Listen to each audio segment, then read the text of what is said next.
and has been since 2011, when the most bizarre race took place at the end of that season, 11 years ago now, after the World Championships in Daegu. Johan Blake won with 1926, the Jamaican, second fastest time in history, and everybody's wondering how on earth it happened. Anyway, out in lane 8, Aaron Brown, the 7th placer in Eugene. He's had a good season. Erriyon Knighton, we just saw, he's a fabulous talent, the bronze medalist in Eugene. Dream Richards of Trinidad and Tobago, we saw in 6th, their Commonwealth champion twice now. Rainier Mena, we just saw in 5 for Cuba. Then there's Alexander Ogando of Dominican Republic, 5th in Eugene at those World Championships, set a personal best in his semi-final. Joseph Van Boulay of Liberia was 5th in Tokyo last year. Van der Bemden of Belgium went out in his heat of the European Championships, but has a couple of golds from long relays in the past. And Ezio Faustine Desalu of Italy has a gold from that sprint relay at the Olympic Games last year. Well, Erriyon Knighton, still only 18 years old, bronze medalist at the World Championships. Good draw for him, lane 7. He's the 5th fastest man in history, and he achieved that at the age of 18. He looked good in the July Memorial meeting some 3 weeks or so back, and in Monaco as well. But he looked poor in Lausanne last Friday, although he did win Lucerne earlier on last week, or this week I should say. He won the 100 metres there. Aaron Brown, though, in good form. Canadian out in 8, Knighton in 7. Dream Richards, what's him, the Commonwealth champion, reigning world indoor champion at 400 too. He'll come late.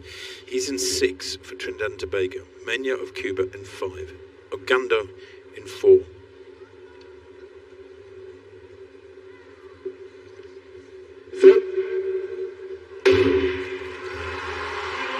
So really good strong start there in lane 5 from Rainier Mena in the red. My word, he's up and Dream Richards already. Richards, the man from Trinidad and Tobago, has got some running to do here. Also going well in 4 is Alexander Ogando of Dominican Republic. Ogando leading at the moment. Look at lane 7. Erriyon Knighton pulling away, easing away, and he gets the win there by a metre or so from Ogando.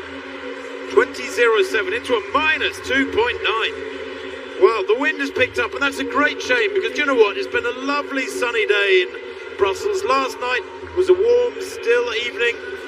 At sort of 9-10 o'clock last night, it was still about 22-23 degrees here in Brussels. We ate outside last night, didn't have to head inside, it didn't cool. Today's been a very warm day, about 26-28 degrees centigrade, and there's been no wind. But just literally this last hour or so, the wind has picked up. It's bizarre.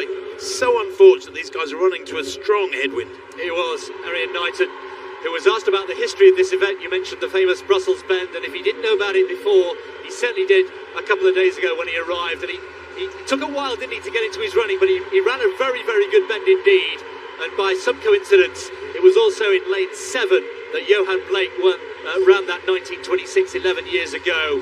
But once he got his nose in front, he did really well. And yeah, unfortunate the conditions with that headwind. Had he had a favourable wind or no wind, surely we'd have been looking at something under 20 seconds.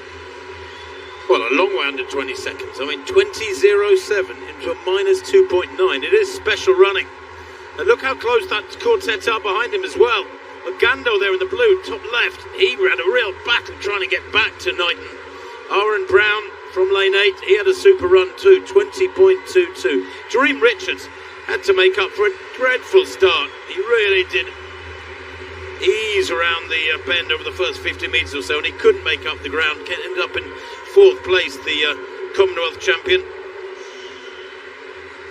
But Erriyon Knighton, well, is this young man going to be a record holder in the future? Maybe an American record holder, maybe, just whisper it, a world record holder, because he is